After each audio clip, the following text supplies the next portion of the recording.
কোনো চিন্তা করবেন না গিন্নিমা, অনেক রকম রান্নাতে কি হয়েছে, এই সবজি কাটা তো আমার হাতের খেল। আপনি শুধু বলুন কি কি রান্না হবে, সেই বুঝি আমি stack, bob, French, layer, pixie, asymmetry, finch যা যা বলবেন সব রকমের কেটে দেবো, ঠিক আছে? কি পুরোহরা কাঁকড় হবে?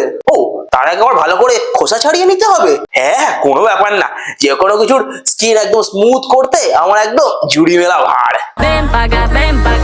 হানি wax, almond wax with butter milk, rose wax, golden glow wax, যা চাইবেন সব দিয়ে দেবো। দেখবেন কাঁকড়ের স্কিন কেমন চকচক করে। আরে রান্না তো লোকে আগে চোখ দিয়ে খায়, তারপরে তো মুখ দিয়ে। আপনারা এই যে হলুদ দিয়ে হলুদ হলুদ লাল লাল কি সব রান্না করেন কে জানে, আমার কাছে আসবেন, কত রঙিন রান্না করে দেবো এত এত ডাই দিয়ে। এই যেমন ধরুন বার্গেন্ডি বেগুন ভাপা, ব্রাউন বরফি, গ্রিন পায়েস, ব্লু বিনস চচ্চড়ি, পার্পল পটলের দোরমা, ব্লন্ড বাহারি ভাজা,